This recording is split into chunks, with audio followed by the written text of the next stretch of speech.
Mary Netherton Daily Chronicle, Morning Edition, September 2nd, 1925.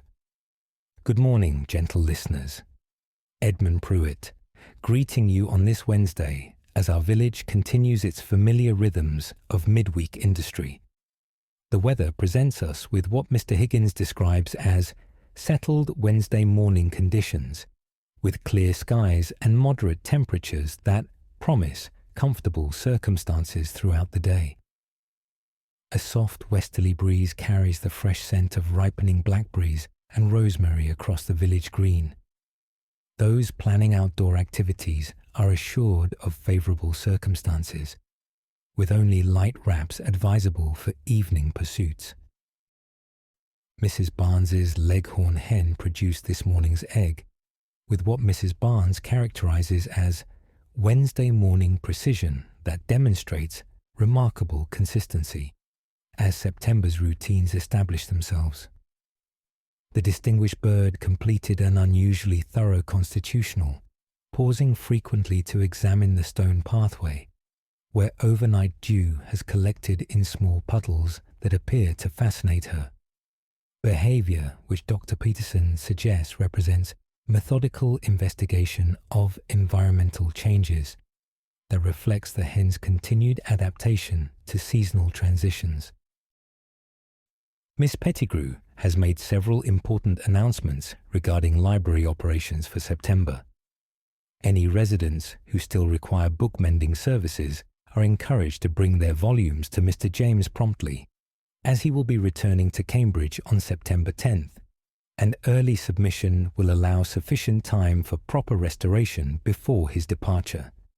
Miss Pettigrew confirms that the September book order will arrive precisely on September 4th, with the shipment including multiple copies of The Great Gatsby, following unprecedented village demand, alongside The Secret of Chimneys and When We Were Very Young.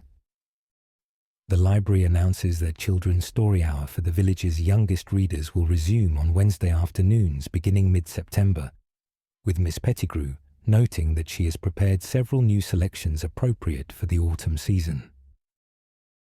The Parish Council has scheduled its quarterly meeting for September 14th at 7 o'clock.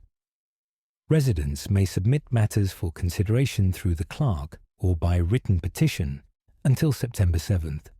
Allowing proper time for agenda preparation.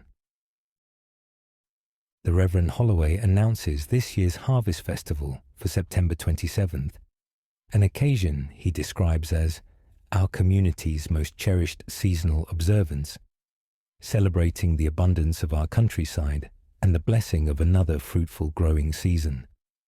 The event will feature traditional harvest displays, community gathering, and the special Thanksgiving service that marks our village's grateful recognition of autumn's bounty.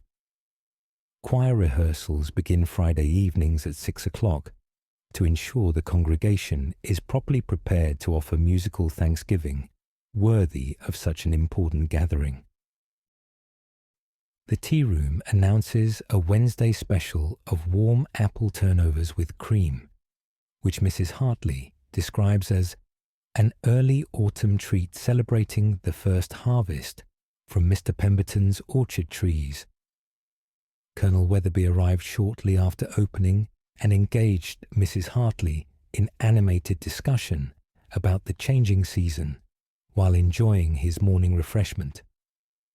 Watson maintained his supervisory duties, occasionally descending from his window perch to investigate the kitchen preparations. That concludes our morning report. This is Edmund Pruitt, reminding you that our evening edition will follow the 6 o'clock bells. Until then, St. Mary Netherton embraces this Wednesday, with quiet industry in our peaceful village